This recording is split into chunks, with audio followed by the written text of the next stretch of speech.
வணக்கம் எல்லோருக்கும். இன்றைக்கி ஒரு பதிவு. நம்ம எல்லாருமே சாதாரணமாக கடந்து போகின்ற ஒரு விஷயம் என்னென்னா, காசு, பணம், வீடு, நிலம் எல்லாத்தையும் பாதுகாக்கிற நாமளே பாதுகாக்கக்கூடிய திறனை இழந்துவிட்டு நம்மளுடைய ஆயுளை குறைத்து கொண்டிருக்கிறோம். நமக்காக துடிக்கின்ற இதயத்தை நாம் பாதுகாக்க மறந்து விடுகிறோம். நமக்காக எண்ணுகின்ற எண்ணத்தை நம் சுத்தமாக தூய்மையாக வைக்க மறந்து விடுகிறோம். நமக்காக உழைக்கின்ற கைகளும் கால்களும் அதை பலப்படுத்த மறக்கின்றோம். காசு பெரிய விஷயம். காசு நம்முடைய உயிரை பாதுகாக்காது, நம்முடைய இதயத்தை பாதுகாக்காது, நம்ம ஆயுளை பாதுகாக்காது. நாமே தான் நம்மளுடைய உடலையும் உள்ளத்தையும் பாதுகாக்கணும். அந்த ஒரு விஷயந்தான் நமக்கு வேணும். சுவர் இருந்தால் தான் சித்தனை வரைய முடியும். இந்த உடம்பு இருந்தால் தான் எல்லாத்தையுமே நம்மளால் உருவாக்க முடியும். அப்படிப்பட்ட உடம்பை ஒரு கோயில் போல் வச்சுக்கணும்னு சொல்கிறாங்க. நம்ம கோயிலில் போய் சாமி கும்பிட்றதை காட்டிலும் நம் உடம்பை பேணி பாதுகாத்து பராமரித்தோம்னா அதுவே கோயிலுக்கு போனதாக ஒரு அர்த்தம். நம்ம உடம்பே ஒரு கோயில் தான் சொல்லியிருக்காங்க திருமூலர், இல்லையா? அந்த உடம்பை மரியாதைக்குரிய உடலாகவும் உள்ளமாகவும் இருக்கின்ற அந்த உறுப்புகளை நாம் கவனிக்க மறந்து விடுகிறோம். காசு, பணம், பாசங்களுக்கு அலைந்து திரிந்த நம்ம உடலை நம்ம கெடுத்துக்கிறோம். அதே போல் உணவும் தான். வாயை கட்டுனா எல்லாத்தையுமே கட்டுக்கோப்பாக இருக்கும் அப்படின்னு சொல்லுவாங்க. நம்ம வாயை கட்டுறதில்ல, வயிற்றையும் கட்டுறதில்ல. வாயை கட்டினா தான் உடம்பு நல்லா இருக்கும், இல்லையா? அதனால் எப்போவுமே நம்ம தேவையில்லாத விஷயங்களுக்கு ஓடியே நம்மளுடைய தேவையான விஷயங்களை உடலை நம்ம மறந்துடுறோம்.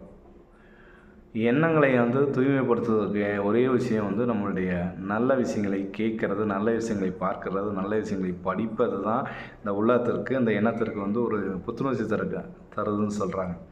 அது மாதிரி நம்ம நாடி போகணும்.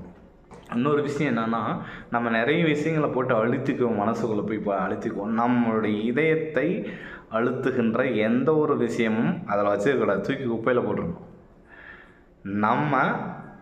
நமக்கான விஷயங்கள் நாம் தேடி போகும்போது அது நமக்கு கிடைக்கல அப்படின்னா அதை தேடி மனதை வாட்டி வதக்கி அழுத்தத்துக்கு உள்ளாகின்ற நிலை, யாரும் அந்த நிலைக்கு போகக்கூடாது. ஏன் போகணும்? அவசியமே கிடையாது. அப்போ நம்மளுடைய உடம்பும் நம்முடைய எண்ணமும் கெட்டு போயிடும், அதை உடலே சரிஞ்சு போயிடும். அதனால் எப்போவுமே எண்ணங்களை துரிதப்படுத்துங்க, உடலை வலுப்படுத்துங்க. எப்போவுமே நமக்காக உழைங்க, நமக்காக படிங்க, நமக்காக சிந்திங்க. முடிந்த அளவுக்கு யாராவது கேட்டாங்கன்னா அந்த சிந்தனை தொகைகளை கொஞ்சம் கொடுங்க. 2 கை 2 கால் இருக்குன்னா யாராவது கேட்டாங்கன்னா ஏதாவது நம்மளுடைய உடலால் மற்றவங்களுக்கு உதவி பண்ணுங்கள். மனத்தால் ஒன்றை உதவி பண்ணுங்க. காசு பணம் இல்லைன்னா கூட பரவாயில்ல, ஆனால் உடம்பு உறுதியாக இருக்கணும், மனம் உறுதியாக இருக்கணும், எண்ணங்கள் தெளிவாக இருக்கணும். இதை நோக்கி பயணப்படுங்க. அப்போ தான் நம்மளுடைய உடம்பும் மனசும் லேசான மாதிரி இருக்கும். உடம்பையும் லேசாக வச்சுக்கணும், மனசையும் லேசாக வச்சுக்கணும். எப்போவுமே நம்மளால் முடிஞ்ச விஷயங்கள் மட்டும்தான் உதவி பண்ணணும். எல்லாத்துக்கும் உதவி பண்ணி நம்ம பெரிய வள்ளலாக வேண்டிய அவசியமும் கிடையாது, இல்லையா? உடம்பும் மனசும் நமக்கு ஒத்துழைக்கிற வரைக்கும் தான் நம்மளுடைய ஆயுள் காலம் இருக்கும். அதை கெடுக்கின்ற எதுவாக இருந்தாலும் தூர எறி. அவ்வளோதான் வாழ்க்கை. குறுகிய கால வாழ்க்கையில் நிறைவான ஒரு வாழ்க்கையை வாழ்கிறதுக்கு நம்ம உடம்பும் நம்ம கூட வரணும், மனசும் நம்ம கூட வரணும். அதை தாண்டி எதுவும் செய்ய முடியாது. அதனால் உடம்பை வளர்த்தேனே உயிரை வளர்த்தேனே அப்படின்ற திருமூலருடைய வாக்கு பலிக்கட்டும். வாழ்நாள் எப்பொழுதுமே ஒரு சொர்க்க பூமியாக மாறட்டும். எல்லோரும் மகிழ்வோடு வாழட்டும். நன்றி, வணக்கம்.